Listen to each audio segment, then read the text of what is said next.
Step right up, dummies, and listen to the stupidest sports show on earth with Rodney Newpol and Tim Van Stratton. Yeah. Hello, dummies, and welcome to episode number 39 of the stupidest sports show on earth. My name, as you all know, is Tim El Pulpo Van Stratton. With me is Rodney Newpol. Happy Friday, Rodney. What's going on, man? I was just mentioning it's kind of nasty out today. They got the eerie fog and some mist, and it's like kind of windy, so the fog and mist is like blowing at you. It's a little bit strange out today, but yeah, happy Friday to you as well. And the final day of January, we've hit the start of a new month tomorrow, so it's always a good thing. Sure. Yeah. I mean, yeah, I think people are happy to get out of January in general. Especially if you're someone who does like dry January, you want to like look forward to something for February 1st.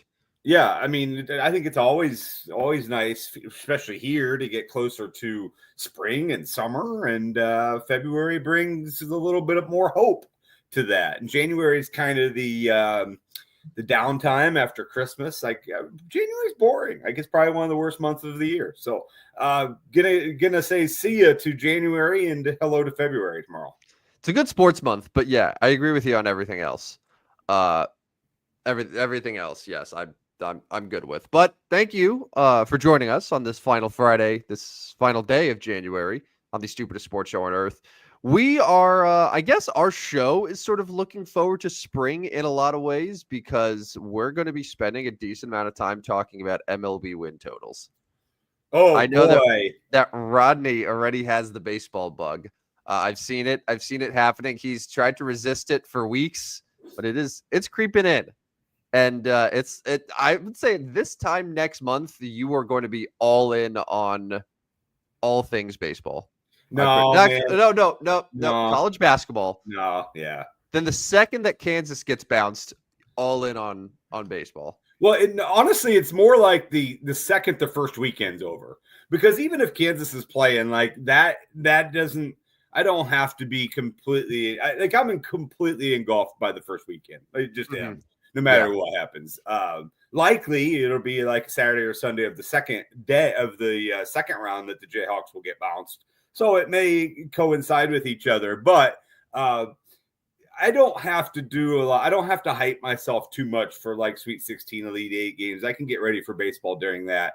I'm all in during the first weekend. Like baseball that early in spring training does not exist, does not matter to me. I have zero idea what even happens. Yeah. But after weekend one, yeah, I will admit I start getting into it. And as I was looking at the Cardinals schedule, and I got one behind me here, they actually start like March 27th. Yeah, we don't even wait for April this year. So, that's how it's been for a while now. Yeah. I can't remember the last opening day that happened in April. Yeah, no, but I don't know as if I agree with that. I know you're a huge advocate of starting all of the games in warm climates, and that's something that we could. You've got a plan around that as well, and. I've crafted. I'm like that old couple that used to make the schedule for handwrite the schedule for like 30 years. I'm like that, except only for the first 2 weeks of the season. Yeah, I know you've got a plan of starting basically 15 of the warmest cities for the first 10 days or whatever it takes. I mean, it's just common sense here. It's common sense. If we're going to start the season when it's damn near snowing in half the country still, like, why are we going to play baseball games there only to then cancel them and create a mess later on? Like, yeah, I know we're excited about Twins at Cardinals on March 27th in St. Louis. That'll be fantastic after you get 8 inches of snow the night before. But yeah, I mean, I tend to agree with you. While I know there are some advantages to starting your season 10 straight or disadvantages 10 straight on the road, I know that can be made up later and so on and so forth. But yeah, I was diving into the MLB schedule, most specifically the Cardinals schedule. I'm going to look at some other teams as we move along. I always like to see kind of the funky times of the schedule. Like, do they have a massive road trip? Are they playing back-to-back road trips with the small homestand in between? And not a lot of that this year. The months were pretty balanced. Sometimes you see 22 road games and 7 home games in a month.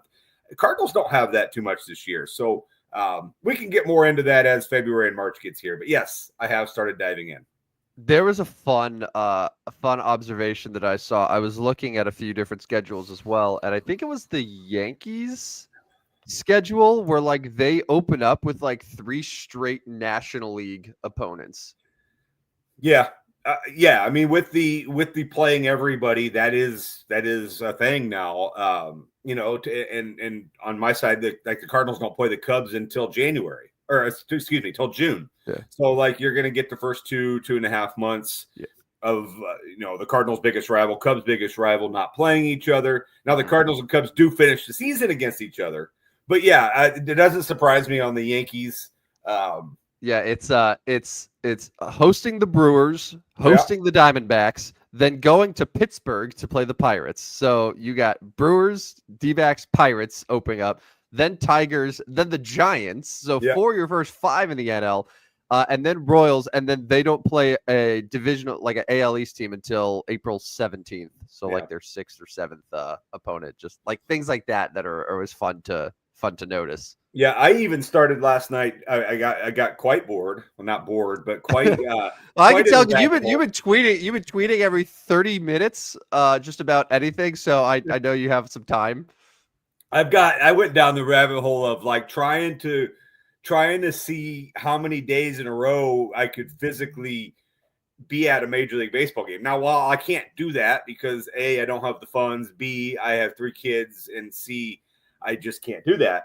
But like finding a game, and then what can I drive to for the next day? I'm going to put that out there. I'm going to put that on my own personal Noob Sports website soon. Kind of the see as many games in as short amount of days as possible road trip. I think that's the shorter name for it. See as many amount of games as possible given the constraints. Yeah. I haven't come up with a name yet. This was like 10:30 last night, so give me a little break. I was kind of jotting it down. Honestly, I can show you right here. You know what? Listen. Yeah. We still got another week before the Super Bowl. Like, we're not going to be talking Eagles Chiefs for 45 minutes, but we got to do it again next week. Like, this is the show to like, if you want to share your road trip plan, it's today. It's this morning. Because we got NBA All-Star and we got MLB win totals on the docket right now, plus whatever else we feel like. So where do you start? Where's your first game? Well, so listen, I did like 4 or 5 different versions here because like I was trying to figure out, because like if you start out west, like people don't realize like you can't get to Seattle driving from like anywhere. No, like even like very out of the way. Yeah, even like Sacramento to Seattle is a long ass way. It's a long way. And I tried to start this by like being able to drive to everywhere. Now I'm not going to be able to see 30 games in 32 days without a couple flights, right? Like you're going to have to fly a couple times. Like, so, there was a couple options. My first one was like, okay, I'll start in LA. And I was like, oh, that's natural because the defending champs, I'll watch the Dodgers play. You could do Dodgers, San Diego, Arizona in 3 straight days. But then you always have those days like Thursdays where there's like 3 games on the slate, or whatever. And so you do eventually have to take a day off, and that might get you to like a Sacramento. But then I was looking at like, so Sacramento to Seattle, because I was like, okay, what's closest to Seattle? 1,600 miles. It's 1,600 miles. Like, us is from the Midwest. You understand that. You're from California. I mean, you understand it more than most, at least I should say. Mm-hmm. But we out here in Illinois, we're like, oh, Seattle, Sacramento, it can't be that 1,600 miles. Yeah. So like, because if you look at a map of California, right? So there's Sacramento. It's in Northern California, but there's still a whole ass lot of land between Sacramento and the top of the state. And then you have a whole Oregon. And then you basically have a whole Washington because Seattle is very close to Canada. So it's like, it's a hike. It's like, it is not like people. I think a lot of people are just like, oh, it's like going from San Francisco to LA. Like, no, sir. No, like, you can't do it. Yeah. No. So I also started one in Miami and Tampa and kind of hit the Florida. But then like once you're in Tampa, like if you're not going to Atlanta, like where else I mean, you could shoot across the Gulf of whatever we want to call it now and go to Houston, but like that's not real close either. So there was an option there. And then I had an option of starting in Yankee Stadium, going up to Toronto and trying to hit some of the West before you move east. But again, like with days off and some of the East Coast teams like Baltimore and Washington are hardly in town together. So like you have to be careful if you're going to hit them both. You got to be like, okay, Washington on a Wednesday, and now Thursday starts the Baltimore homestand. So it's tricky. It's tricky. It's not easy. And I kind of nerded out on this last night. I've got a lot of notes here, but I'll put my final thoughts together and get that posted at some point here in the next couple weeks. Yeah, I think that should be the goal, to get like a concrete, like, if I were to do this, here is the try to see as many games as possible trip.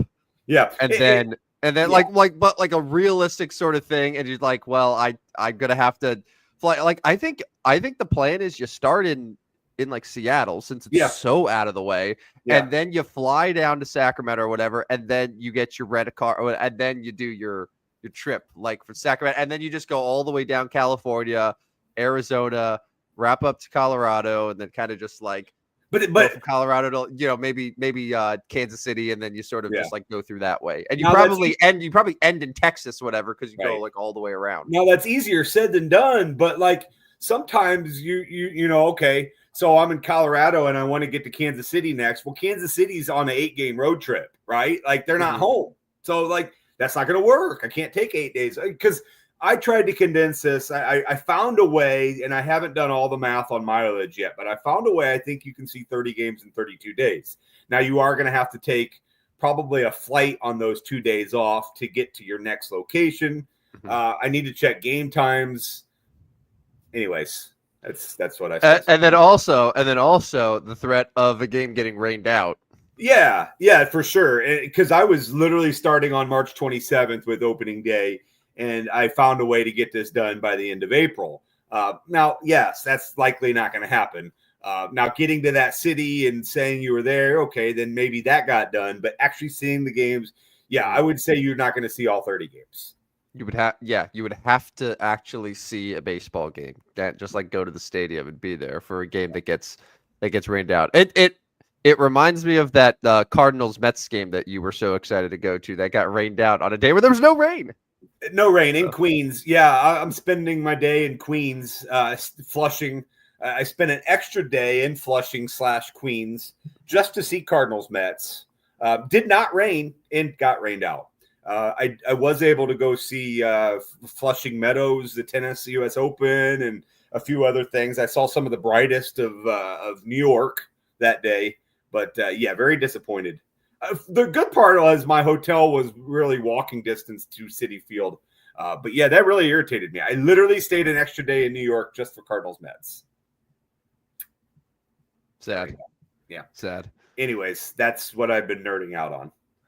Well, I'm excited to see the final results here, because I know you're gonna figure out a way to do it where if you were able to do it, this is how it would happen. And then if it's not you, then perhaps like someone else who does have like the means and the time and all that stuff to do it can take inspiration from Rodney's trip and then do it themselves and be like our official correspondent. Like that would be sweet to have like an official correspondent who goes stadium to stadium and gives us their analysis of each place.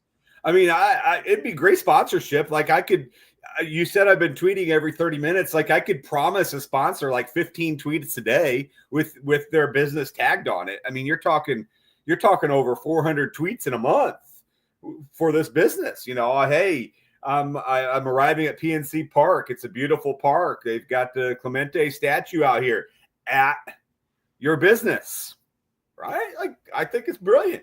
Now, there's some money involved here. So, but business opportunity for you here, people. You get all sorts of, I could do Twitter. I could do Instagram. I could do Facebook. You're talking all the social medias. He's a social media wizard. No, what you need to do is you need to like start to work into your Instagram or TikTok like influencer era, where you're just like come with me to PNC Park and like doing a little TikTok in front of the stadium, and then like that's how you get that engagement. Yeah, I'm not real big on either one of those yet. I don't know. I feel like I've kind of missed the boat on both those, and maybe it's the younger generation. But yeah, and I was thinking about that too. I was like, well, I can't do this all by myself, so somebody's gonna have to sponsor two. Now, nobody in their right mind is gonna be able to spend 32 days straight with me, so maybe I could do the traveling myself, but then like each city, I have a ticket for somebody, right? Like you'd meet me in Chicago, St. Louis. You'd meet me there. You'd drive over, and I'd have a ticket for you, and there we go. We're going to the game. Think so. Yeah. So, all right. Hey, how about we move on from this one, and I can give you the final result when it's done. Yeah. All right.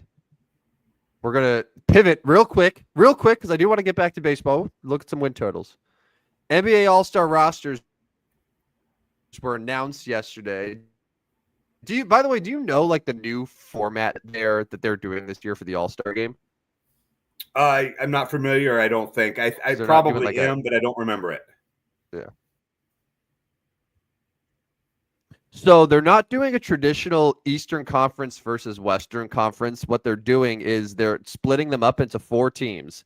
So 3 teams will be composed of the 24 NBA All-Star selections. The 4th squad will be whoever wins the Rising Stars event, like from a couple days before. So the rookies or the sophomores.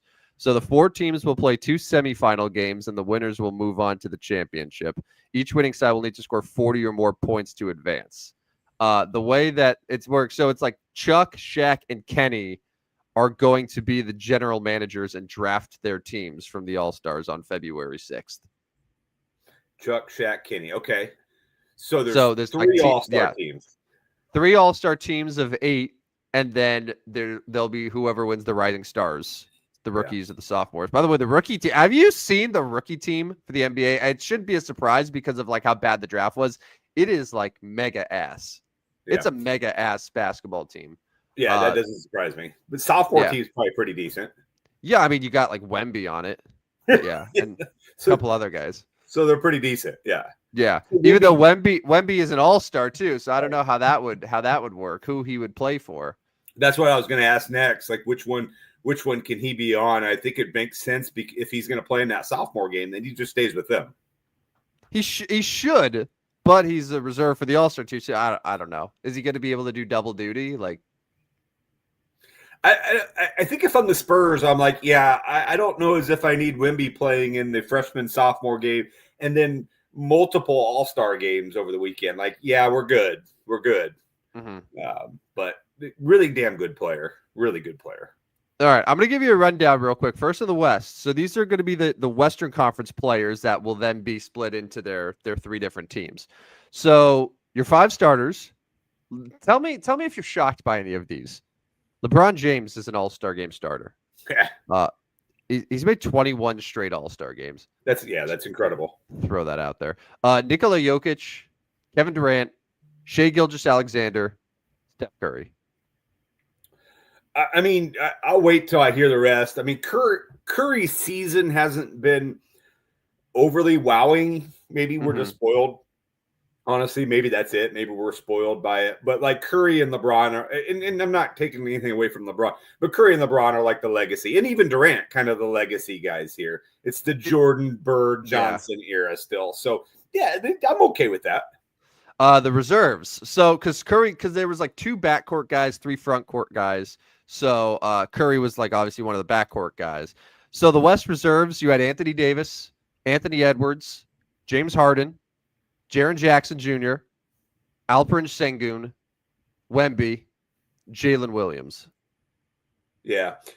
I mean, that's a great roster. Jalen Williams, we talked on this show before about his emergence and how great he's been, and Oklahoma City's been. That's why Shai Gilgeous is one of the starters and probably the MVP so far this season. I don't have any issues there. And honestly, like, I don't know. I mentioned kind of threw Curry under the bus there. I don't know as if I see any of those guys. It's like, he should be starting over Curry. It literally. So it would be just because of guards. It would have to be Anthony Edwards or James Harden. Yeah, no. I mean, you could see Edwards, but even Edwards' team isn't really even having that good of a year. Like, I could see if Minnesota was a top 2 or 3 team in the West again. Golden State struggling, barely making the playoffs, or right now maybe not even in the playoffs. I could see that, but like Minnesota hasn't been any good. So yeah, I'm okay with that. And we're going to cover some of the bigger snubs here after I give you the East roster. So the East, let me know again. 5 starters. If any of these are like egregious to you, Giannis Antetokounmpo, Jason Tatum, Donovan Mitchell, Jalen Brunson, Karl Anthony Towns. Feel like they nailed it. I think they nailed it. 2 Knicks there. Just kind of goes to show New York's been good. And that brings up a question: can they contend to win the East? I think so. I do. The only hesitation with the Knicks, and I know that it's the same sort of worry that we have with any team coached by Tom Thibodeau, is like, are they going to run out of gas by the time they get to the playoffs? Yeah, I mean, those starters play a lot of minutes, that the Celtics don't have to, that the Cavs don't have to, and like obviously both of those teams use their bench a lot more than the Knicks do. That's a lot of wear and tear. Yeah, and they won't do it because that's not Thibodeau's style. But you would like to see them maybe get some late season rest. Maybe they lock into that 3. I guess they would lock into the 3 and maybe take some time off towards the end of the year if possible. I know that's not a popular statement, but like that maybe gives them an opportunity to have a little rest, a little energy. But like in saying that, as the 3 seed, so they're going against like a 6. Who's that going to be? Like that could potentially be like a Milwaukee. I think Milwaukee's probably going to be a top 4 by the time it's all said and done. But like you got to be careful there if you're the Knicks, because that first round series won't be easy. All right, and then the rest of the reserves, you have Jaylen Brown, Cade Cunningham, Darius Garland, Tyler Hero, Damian Lillard, Evan Mobley, Pascal Siakam. So, no Joel Embiid, huh?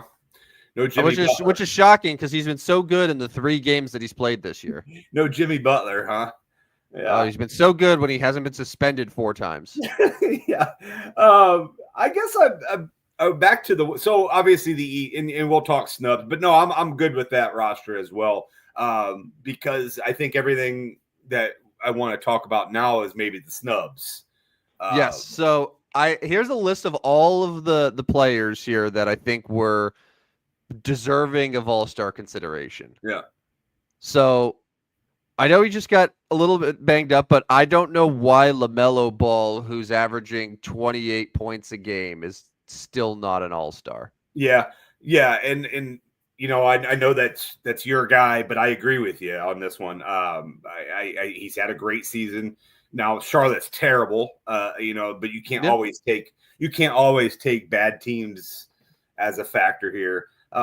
His shooting percentage is not super high. I mean, he's only 33% from 3, 41% from field. He's missed some games due to injury, but he is averaging 7 assists and 5 rebounds a game with those 28 points. I agree with you. I think he belongs, but over who? Yeah, I mean, Tyler Hero, maybe? Yeah.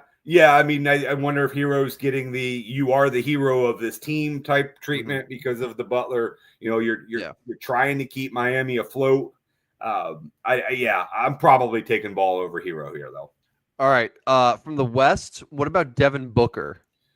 Yeah. Who 11th in the NBA in scoring, averaging 25.5 points a game, 12th in assists with 6.7. It's probably a scenario where like whoever was filling out the rosters here, the voters were like, do we really want to have Durant and Booker when the Suns have only been sort of Yeah. Yeah, I mean, I looked at Ball, and he had only played 30-something games. Devin Booker's actually played in 41 games. So, I feel like he is on the floor-ish more this year. So, you can't take him sitting out as a negative towards him. You're right, 25 points a game, 6 rebounds, 4 assists. Yeah, I think that's probably the case. Like, Durant's the guy, and we're not giving Phoenix the second one. It's too bad because he is having a great season. What about, sticking in the West here, what about Kyrie Irving? In a year where Luka Doncic has missed a lot of time with injury, the Mavericks are still sort of in the mix, and a big part of that is Kyrie Irving, who's averaging over 24 points a game. It's more than like half of the guys that are all-stars. Um, Yeah. I'm not surprised that he got snubbed, but he's having a really good year, and it's just he probably deserves more consideration. Yeah, no, I'm good with it. I mean, I'm going to go all conspiracy here, but don't we think Kyrie Irving at 32 years old is not getting votes because people don't like him? Probably, yeah. I mean, he's not the most likable character on in the league. Now, he's a great player. Been around since 2011. First round draft pick by Cleveland. Was a great player at Duke. But yeah, I mean, so who's he making it over? In the West, West, yeah. Like, I mean, do you need all those? I mean, they only have 2 guards on their bench, so perhaps he gets it over. I don't know, Jaren Jackson. Yeah, but Jaren Jackson's really good. I mean, obviously, like there aren't really a lot of players that I look at these rosters like, how is he an all-star? Yeah, but also like there are some really good players that are left out, including 2 that I think are the biggest snubs that we haven't even gotten to yet.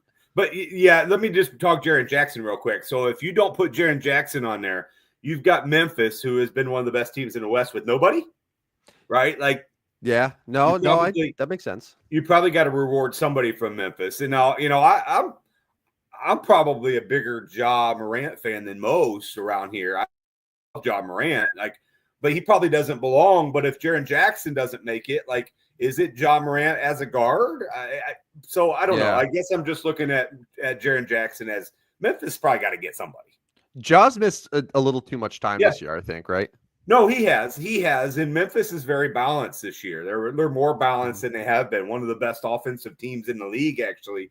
I guess I would, and I'm not advocating for Ja Morant. I guess I'm just looking at, I fully believe Memphis needs somebody. If it's not going to be Jaren Jackson, then it needs to be Ja Morant probably. No, so I'm good with Jaren Jackson. Although too many bigs. No, you know what, I think that's a valid point. I mean, they're the second or third best team in the Western Conference. Yeah, I mean, if they're, and I'd never root for injuries, but they're a Shai Gilgeous-Alexander injury away from being the favorites in the West. Yeah, I mean, so would you take them? Would you take them over a healthy Houston team?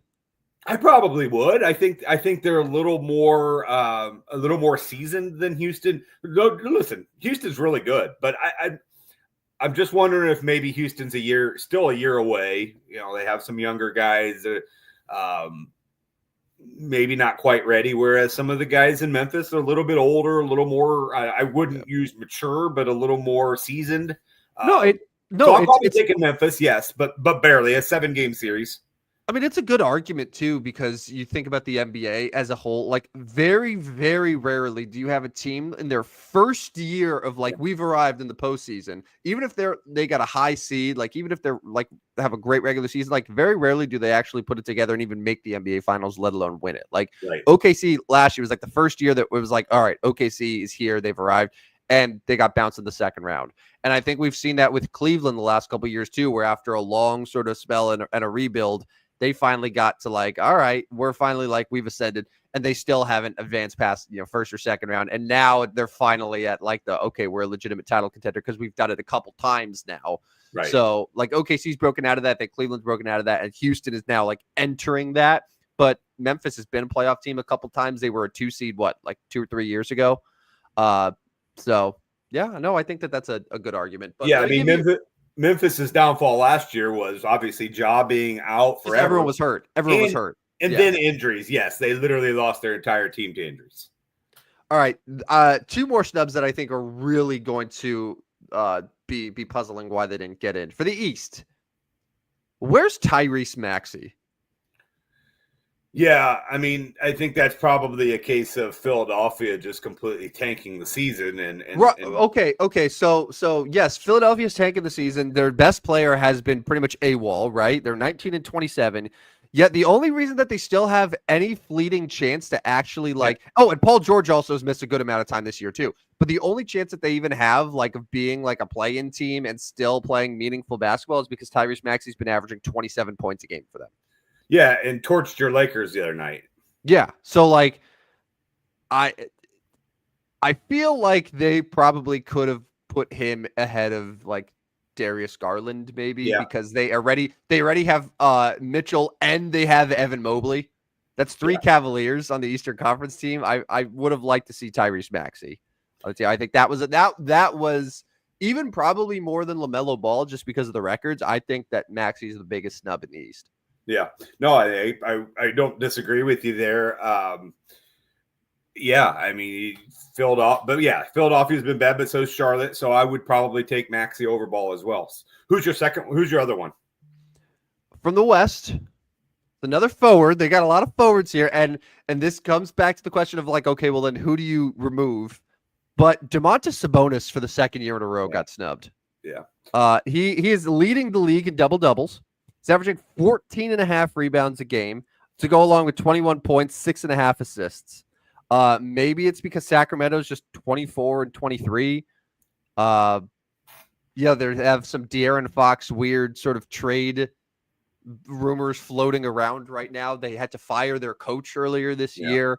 But Sabonis is like, you could make a case that Domantas Sabonis is the most underrated superstar in the NBA. Yeah. No, I'm looking at his numbers now, and they are terrific. Like this is shocking that he doesn't make the team.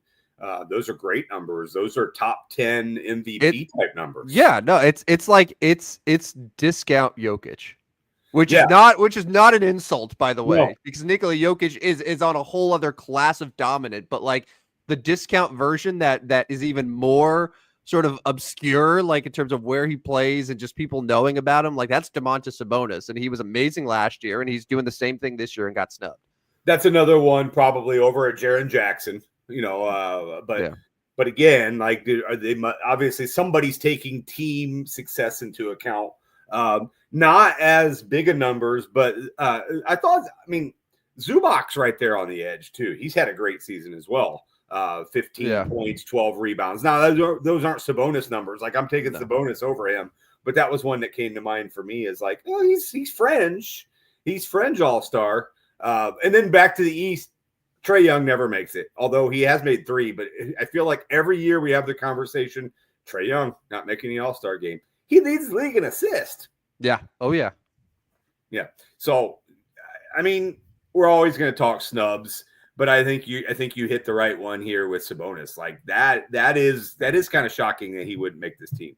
You know what would be here? I've just figured out the best way to save the All-Star game. I just did it. It just came to me. You ready for this, Rodney? Yeah, let's hear it. Okay. Let's forget about this whole rising star, like sophomore, rookie, like whoever wins is the 4th team. Screw that.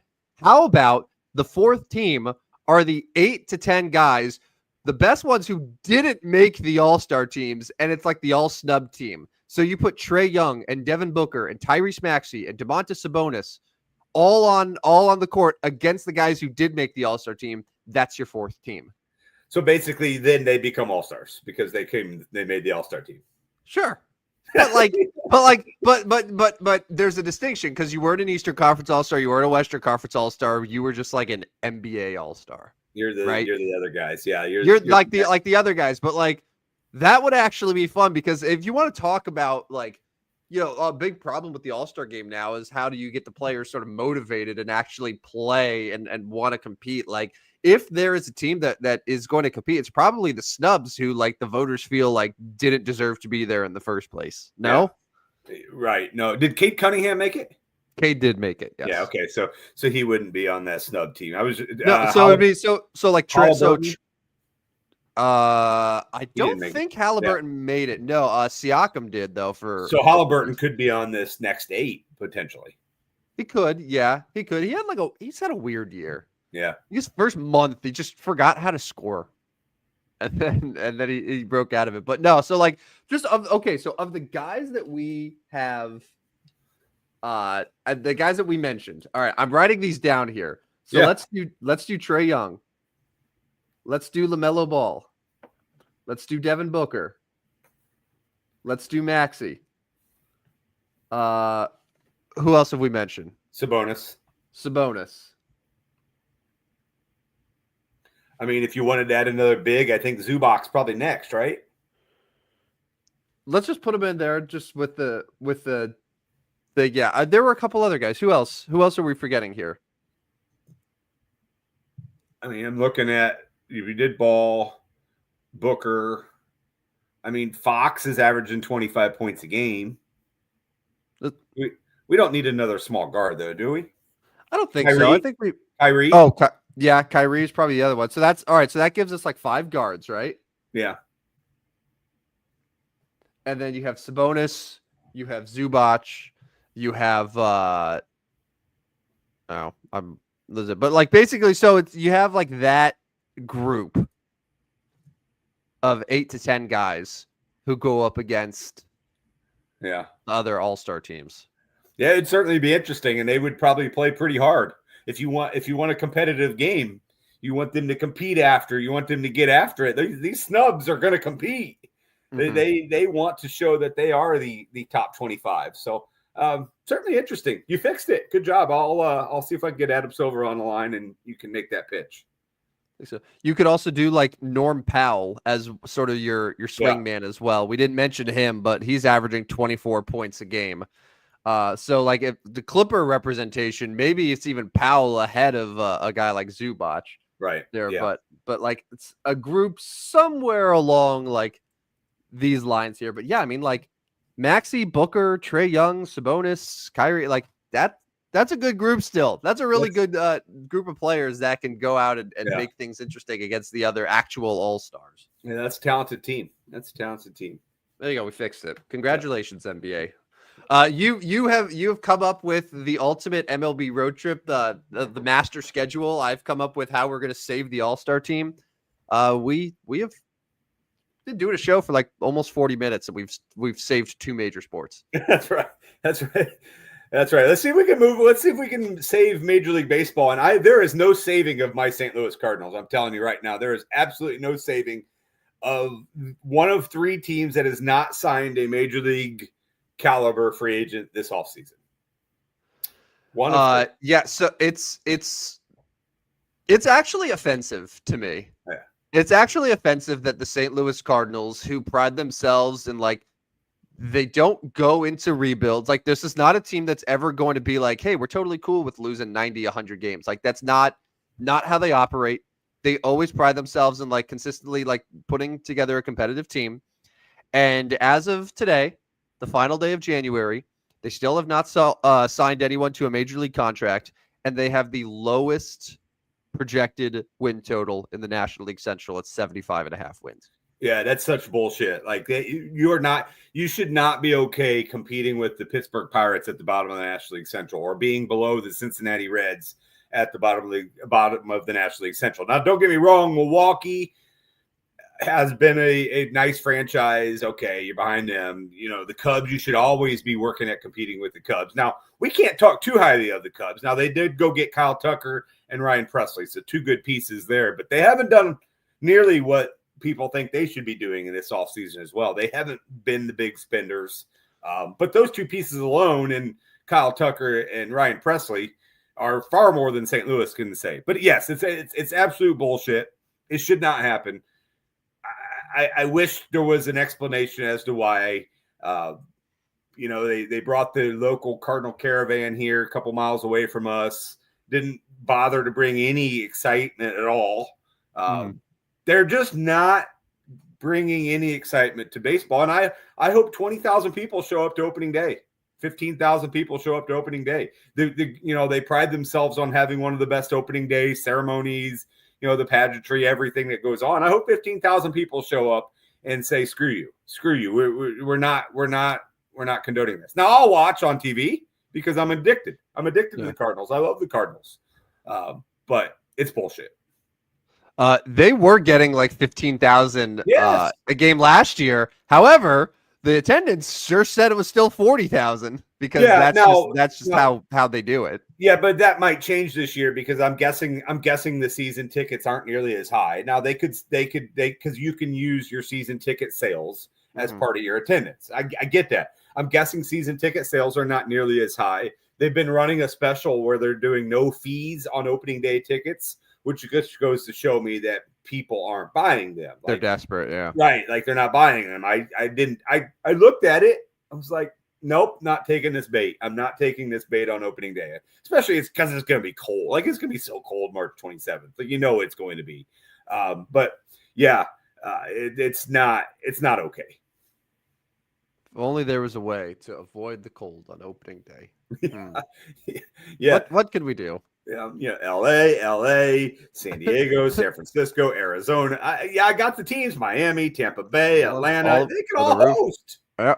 I mean, Toronto has a roof. Totally fine. Just any place that has like some to cover the stadium, like go for it. Yeah. Yeah. What's Aaron saying? Ticket spot equals announced attendance, but that's why scan rate matters. Yeah.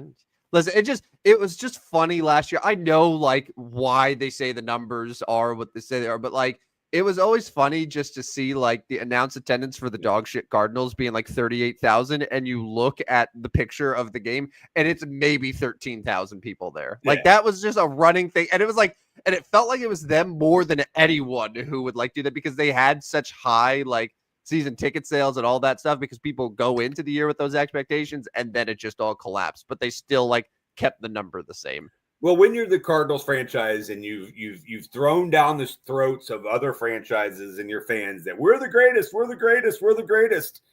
The best fans in baseball, by the way. You deserve the trolling back. You deserve the empty seat pictures and the 42,000 on the Jumbotron that you've announced. Like you deserve that. You deserve that every single night. Like you can't have this arrogancy of we're the best fans in baseball. We're the model franchise. We're the Cardinals. We can do anything. And then not expect to get trolled right back. Like I totally get it. I totally get it. And now you're asking for it heading into 25. You are absolutely asking for it. And it's generational, Aaron. Generational almost. That's one of your words, Tim. You're a generational. It's everyone is generational. Even it's not like a generation means like, once in a generation. It's like every 2 or 3 years we get some sort of player or thing that's generational. Yeah. Like we've had like 3 generational quarterback prospects in a 3-year span. Yeah. No, I get you. Like that means that they're not generational. Yeah. Like, what are we doing here? Caleb Williams is one of them, apparently. Yeah, Caleb Williams. The two most recent quarterback prospects we use it for, Caleb Williams and Trevor Lawrence. Yeah. Haven't been generational. No, won't be. And won't be.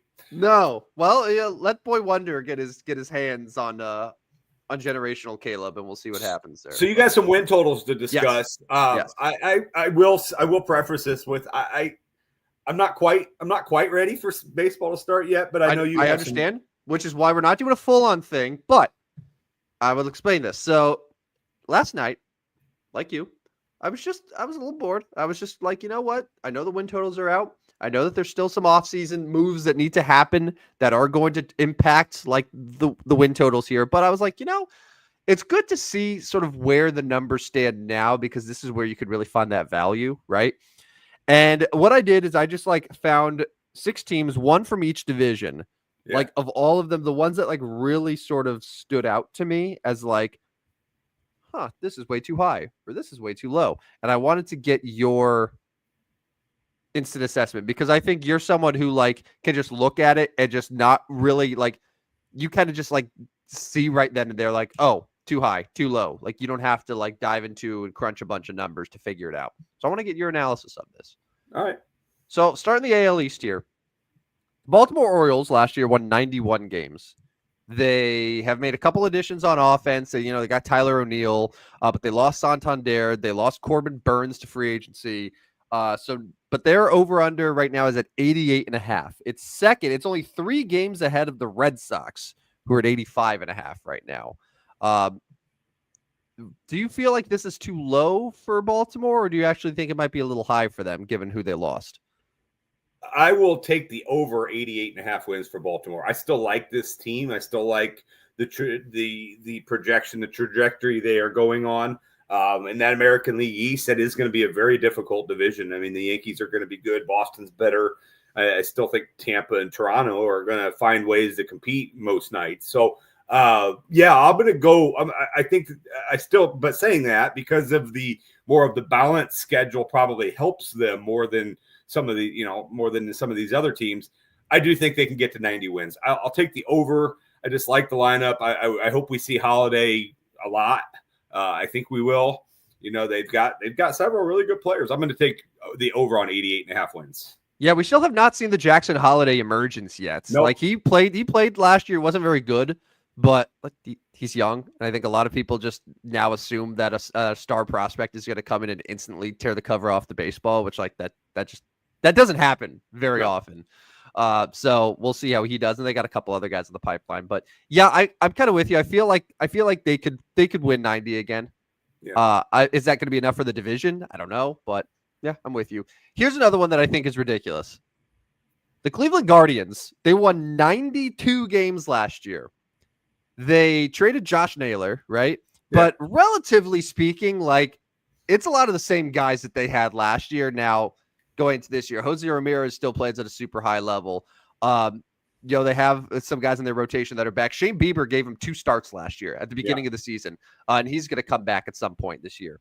So for whatever reason, and I feel like it's because this is like the Milwaukee of the American League, where odds makers just assume that whatever the Guardians do the year prior is just a fluke and they're going to regress, even if it never happens. But the Guardians are sitting at 82.5 right now in a division that has Kansas City, Detroit, Minnesota. The highest over-under, by the way, in the AL Central are the Tigers and the Twins, who are tied at 83.5. And then you have the Royals at 82.5. So they're like all 4 of these teams are all just bunched together. Obviously, one of them is going to emerge. The logical one feels like Cleveland or Kansas City, who are both at 82.5. But Cleveland, to me, this feels like it should be like 84.5 or maybe even closer to 85.5. Yeah, no, I would probably take it all the way up to about 85.5, to be quite honest with you. I think they are the best team in the division. I'm not scared of Detroit. I know they kind of had a late season emergence last year. I'd still like to see them be a little more consistently good before. I mean, Cleveland was consistently good last year. They were one of the best teams. They were the best team in the division, and they were one of the best teams in the American League. So, yeah, I'm taking the over here. 82.5 seems really low. Dan's chiming in. Tigers and Guardians over.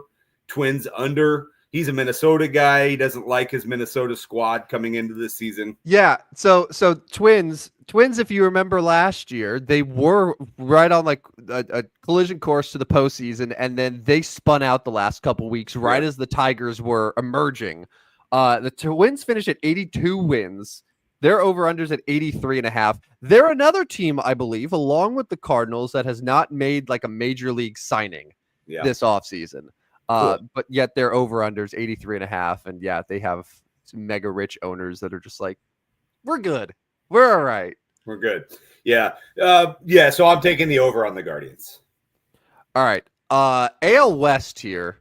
The Houston Astros are still the favorites, but it's very close because you got a Rangers team that's at 85.5, Mariners at 84.5. The Astros traded Kyle Tucker.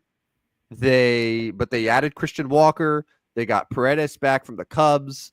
Maybe they could still bring back Bregman, although this is another thing too, because if they do sign Bregman, I think he would play second, and they would have to move Altuve to left field, which would create some intrigue there. But this is the lowest that I've seen the Astros win total in probably a decade at 86.5 here. Do you think that we've finally seen the end of the Astros' perennial run in the American League West, or are we once again undervaluing them? I'm probably siding with the under in this one, honestly. And maybe it's more of a hope of I'm hoping to finally see somebody else besides Houston run this division. Now, obviously, Texas won the World Series just a year removed.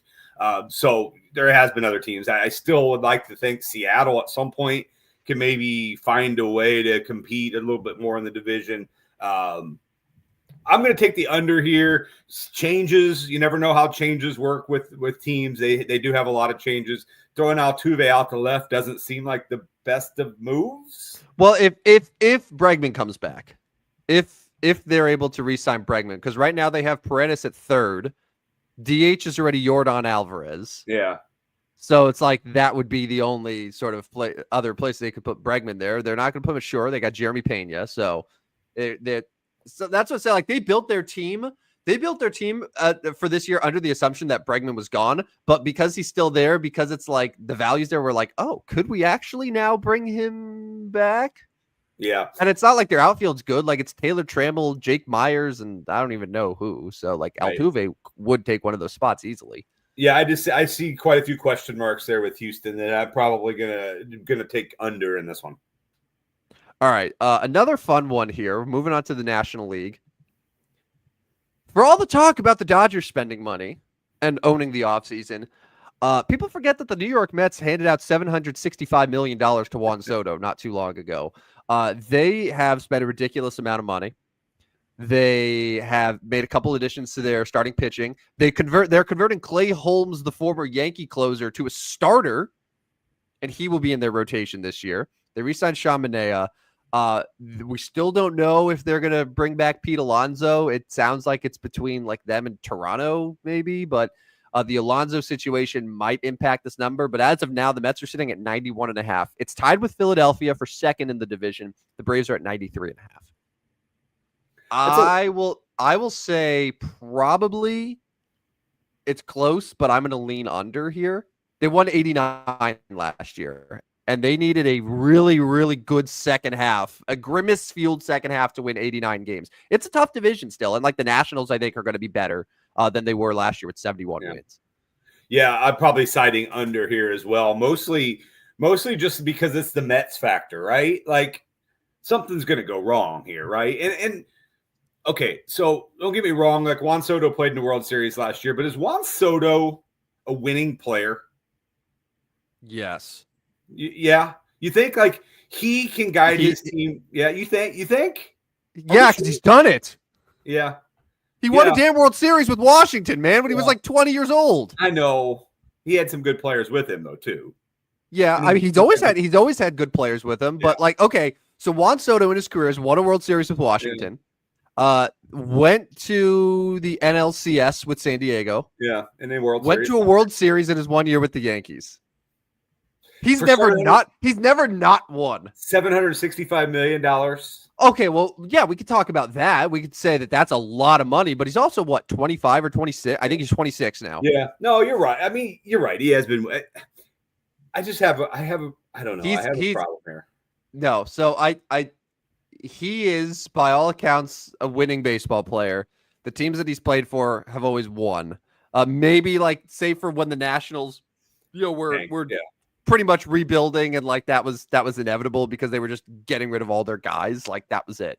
But like he's had success everywhere he's been. Yeah, I'll probably side under here. I think it's hard to win 90+ games, especially in a really good division. I know it's a balanced schedule, but they still got to play Atlanta, Philadelphia a dozen plus times. You mentioned Washington will give them fits at times. I'll take the under 91.5 here. Well, I think it's like, too, their starting rotation. So it's Sean Manaea, who's really good in the second half last year, but right now he's your number one. Sean Manaea. Yeah. And then Kodai Senga, who's coming back, but he was hurt like pretty much all last year. Frankie Montas, who they signed. David Peterson, Clay Holmes, who's a reliever that they're converting to a starter.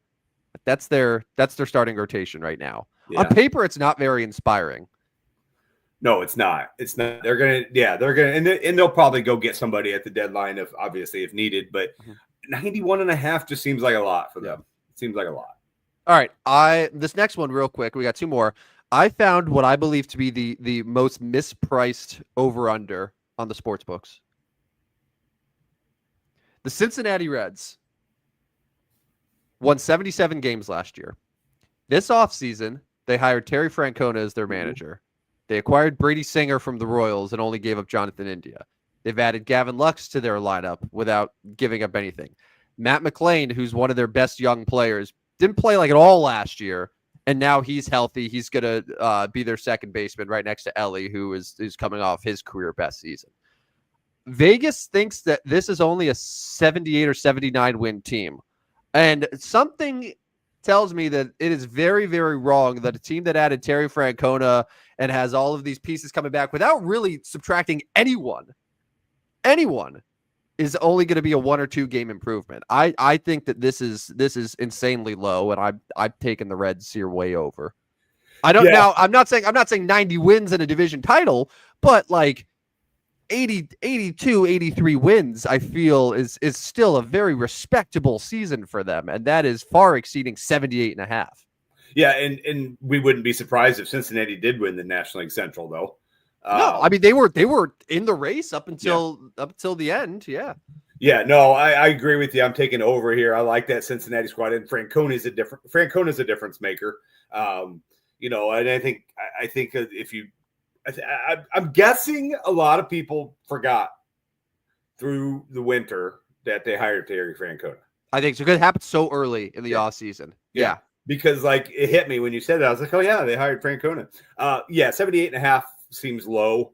I don't see them being under 80. So I'm taking the over here as well. I like this one. You beat Vegas on this one. Good work. Good work. You got to jump on this too, because I this could be one that changes here once people start to wise up. Once spring training starts and they're like, oh shit, Tito was in the dugout for the Reds.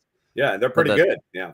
Yeah, the NL Central as a whole is strange, by the way, because we opened with the Cardinals here. So the Cardinals were 75.5. That's the lowest. Pittsburgh 76.5, which I never know what to do with Pittsburgh. Their starting pitching could be really good, but like I don't think they can hit. Right. Reds, we mentioned 78.5. The Brewers, who won 93 games last year, are getting the Cleveland treatment, and they're sitting at 82.5. We're gonna do the same thing that we always do with them, and then they're gonna win the 89 games in the division. Yeah. And then the Cubs are your division favorites at 85.5.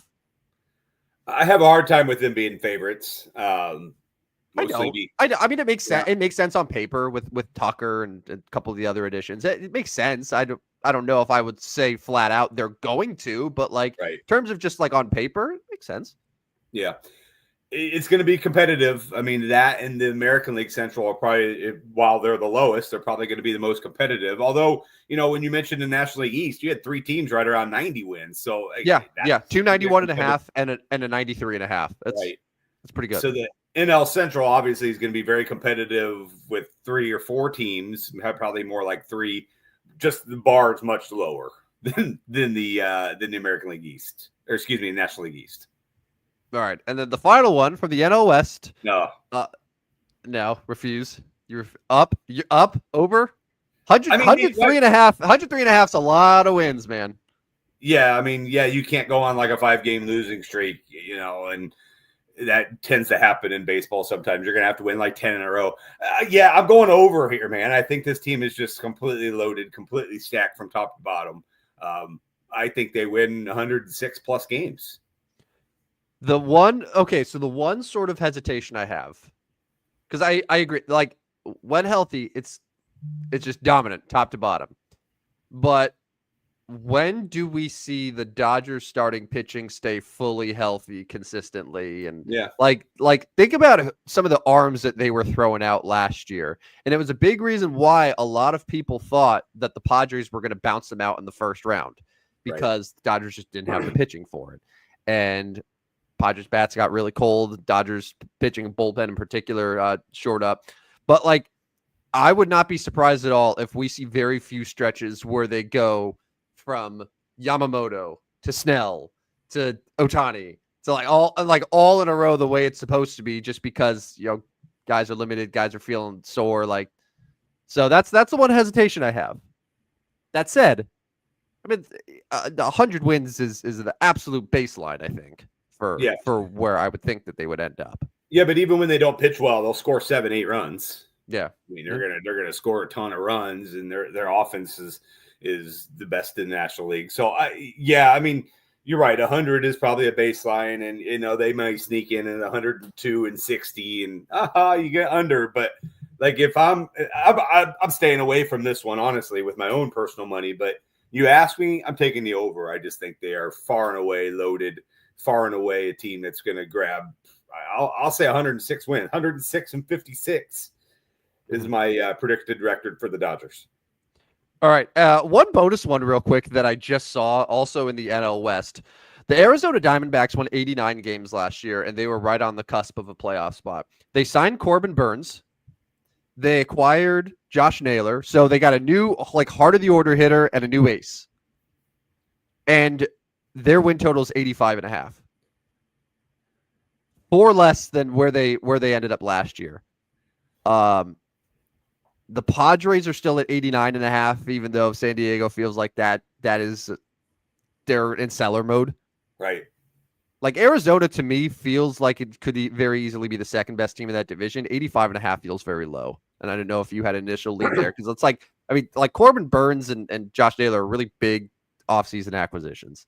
Yeah, and had Arizona made the playoffs, it would have been back-to-back years after reaching the World Series. I mean, this is a good team when added 2 good players. Yeah, 85.5 seems low.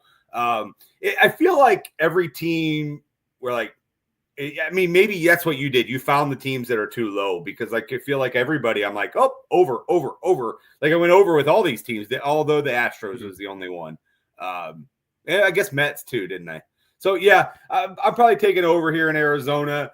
I think they are the second best team. I'm not sure how San Diego will bounce back this year.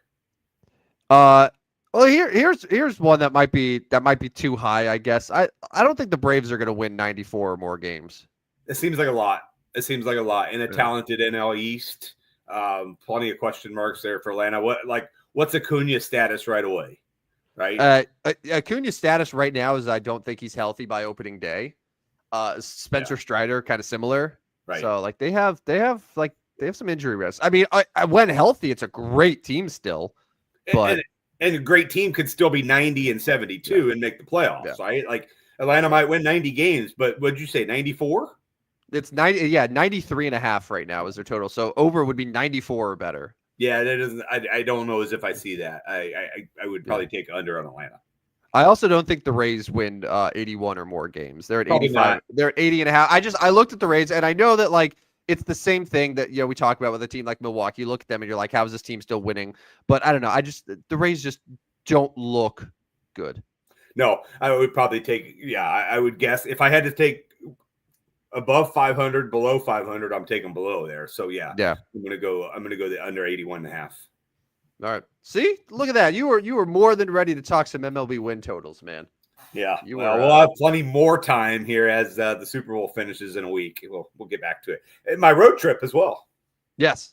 So lots of baseball stuff coming up for future episodes. But let's wrap up the show with the best 39s in sports. This is episode 39. So naturally, like we're going to talk about the best 39s. There's certainly got to be a couple like running backs that are 39. I don't know if there's a lot of great NBA players that were 39. But you were doing some research earlier, hopefully not on ranker.com. So then you say a name and I'm like, well, that's very much incorrect. But who'd you find here for the best 39s in sports? Yeah, so you mentioned running back, Miami Dolphins 1972 legend Larry Csonka. Nice. Number 39. He was Super Bowl 8 MVP. And then you kind of moved to hockey. Tony Granato wore 39. The Dominator, Dominic Hasek, wore 39. Is he current Ranger? Peter Lavalette, is he still the Rangers head coach? He is the... Is he? I don't know, but he wore 39 when he There's played. like the same 5 or 6 coaches that have bounced around. So like him, Todd McClellan, like they just all coach every team. Yeah. Logan Couture and Doug Waite both wore 39 in the National Hockey League as well. NBA players, you could look at guys like Dwight Howard wore 39. Yep, you're right. He wore 39. Jeremy Grant, remember Jeremy Grant? He played for the Sixers. He wore 39. Does he still plays? Is he still with Portland? I don't know if he's still 39 or not. And then Greg Ostertag wore 39 as well. So there are some random NBA players. Certainly not a big NBA name. In fact, it looks like there are 7 active players. No, not even active. 7 players in the NBA that are listed at Jeremy Grant, Dwight Howard, Caldwell Jones, Greg Ostertag, some Rabaka guy that played for the Pistons, Javante Smart, and Tom Tolbert. Those are the NBA guys. All right, I got a couple really good baseball ones here that I've found. Dave Parker was number 39. Very good. Dave Parker was number 39. Maybe one of the best baseball one. Roy Campanella was number 39 with the Brooklyn Dodgers. Okay. Yeah, I knew Dan would know immediately. Yeah, whatever. Even if he wasn't watching, the fact that hockey got brought up on the show, it's like a satellite frequency. Yeah, Hasek is the GOAT. Lavalette is still coaching the Rangers, and we missed this one. And yes, Acuna will likely miss the first month. Yeah, that hurts Atlanta's win total big time for me. I'll take the under there. But go ahead, more baseball guys. Kevin Kiermaier, that was it. Yeah, so not an inspiring list. 40 will be better. There'll be some better 40 names. I think so. But like Dave Parker, Roy Campanella for baseball is pretty good. Larry's not going. So a lot of older guys, but then a couple good NBA ones as well. That was actually, that was better than I thought we would get for 39. Since the disturbance in the force, we were talking hockey and he had to jump on. So thank you, Dan. Dan, the hockey guy. Hockey guy Dan, very nice. Hockey guy Dan, yeah, from the radio days. Yeah, that's right. All right, hey, so we started before the show. We're like, I don't know if we're gonna get an hour in today. This is kind of we're kind of bored on what we could talk about. We spent an hour 7 and spent zero time talking Super Bowl. Yeah. So I think it's because we were like bored this week that we were able to just have all this stuff building up, all this like MLB schedule, all these like how we're going to fix the NBA All-Star game, like these win totals. Like, yeah, man. I mean, we may be stupid, but we're also smart because we're stupid. That makes sense. No, we're smart. No, we're smart because we're stupid. Yeah. Well, anyways, there's hour 7 that you guys will never get back. So, and we'll be back. Unless you go and listen to us on Spotify, Apple, and iHeart, then you will have to relive it all over again. So double down on it. And you can follow us on Twitter at Stupid Sports Show. No W at the end. And one more thing I want to mention. I have, after I get today's done, and I'm working on it right now, I will have successfully given you a Substack every day during the month of January. I am over 10 units up, Tim. Yeah, I'm over 10 units up. I am on fire right now. So let's keep that rolling. Today's will come here after a bit. Follow us on or sign up for the Stupid Sports Show on Substack. Yeah, just winner after winner after winner. You can't stop winning. You're going to get so tired of winning. Yeah. Did you see my prediction the other day on Bradley? Oh, yeah. Here's one. Bradley's going to roll USC. I don't know what happened. I didn't watch the game, and I saw the notification. I was like, holy shit, what happened? And then it was basically, long story short, of like USC didn't miss a shot. Yeah. Bradley didn't make a shot, and it's one of those things. I almost did the same last night with Illinois and Nebraska.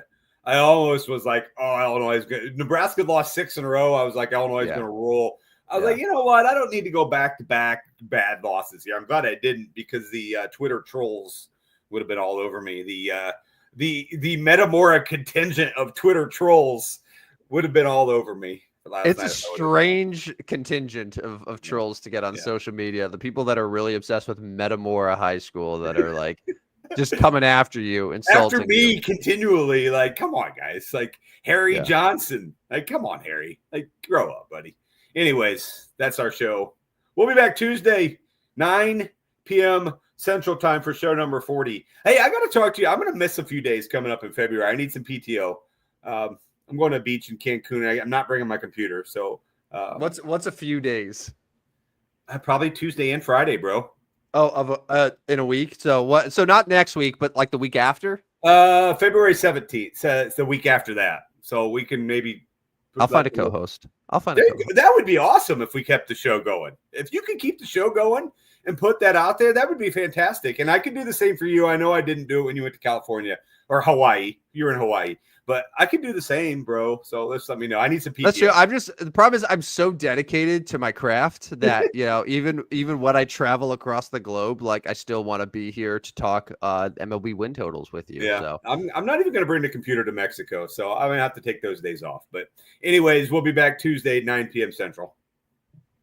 For probably some Super Bowl prop talk. How about this? So like Tuesday, I feel like it's going to be like the big like prop day. Yes, I'll have them ready. I'll have a whole bunch ready. We'll discuss them. I dare I say it'll be our entire show. Super Bowl. It might be. But I don't know, man. what if Jimmy Butler gets suspended again? We'll have to lead with that. That's a very big story that everyone cares about. So he comes back from being suspended indefinitely to getting suspended again. Within the next 4 days. Yeah. Fantastic. So, all right, guys. Thanks to all those of you in the comments. There's a few more here that we didn't get to, but yes, this one's kind of important. Bradley, UIC 14 of 17 from behind the arc. Ouch. That'll cause some losses. And then what are you going over under hour 15 for the showtime next time? What do you think? Ooh. See, here's the thing. I think it's because we're going to be focusing on like one sport. It might be under. I'm going to say under. Under. Yeah, but we can control this, so this isn't really. That's true. We can totally rig it in our favor. Like Dan's be like, I'll take that action. I'll be like, okay, here's a 3-minute edition of the Stupidest Sports Show. Or bye-bye. Yeah. Anyways, all right. Good show, buddy. All right. Sounds good. Have a good weekend, everyone. We'll be back Tuesday night, 9 p.m. Central. For my friend Rodney Newpol, this is Tim El Pulpo Van Stratton. And thanks for listening to the Stupidest Sports Show on Earth. See you guys.